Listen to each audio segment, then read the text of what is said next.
నమస్తే టువా.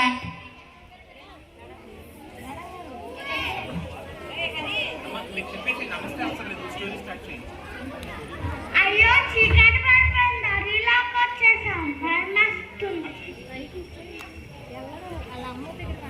నువ్వేం కంగారు పడుకున్నా, అది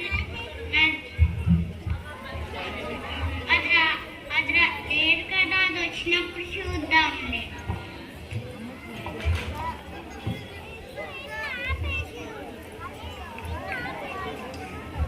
అమ్మో సింహం చేస్తుంది. నువ్వేం భయపడుకున్నా, దగ్గర ఉపాయం ఉంది రా చెప్తా.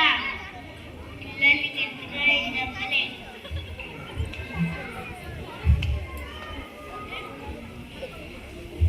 పిల్లలు ఎందుకు అట్లా ఏడుస్తున్నారు?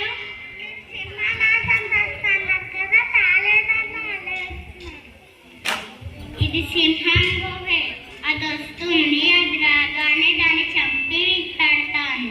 అమ్మో నా గుహలో ఏదో పెద్ద జంతువు ఉన్నట్టు. నేనుండను బాబోయ్, ఉంటే నా ప్రాణాలు పోతాయి.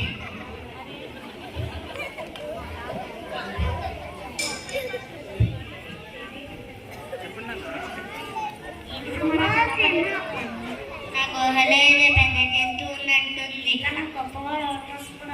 చూద్దాం పదండి. నేను రాను.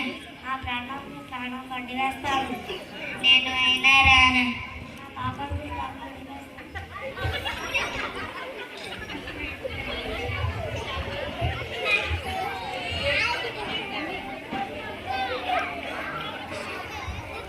అమ్మో పులిసేమో ఇద్దరు కలిసి వస్తున్నారు. అబ్బో పులిసేమో కలిసి వస్తున్నారు. ఏం భయపడుతూ నడిస్తే ఇందాక ఉపాయం ఆలోచించాం కదా, అది చెయ్యి.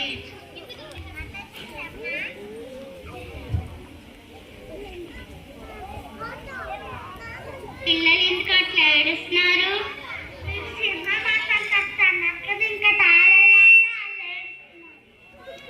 ఆ పని మీదే పులిని పంపించా, అది వస్తుంది. అది రాగానే దాన్ని చంపి మీకు పెడతాను.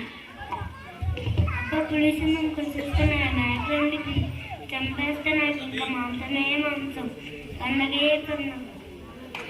అమ్మ పులి, ఎంత మోసం చేసావు. నేనుండను బాబోయ్.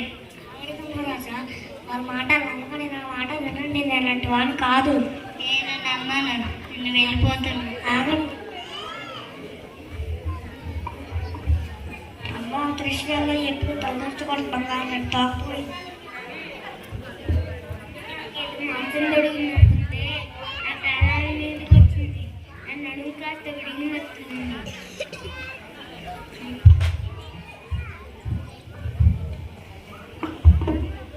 చూశారు కదా, బుద్ధి బలం ఉంటే ఎలాంటి పెద్ద సమస్యైనా పరిశీలించుకోవచ్చు.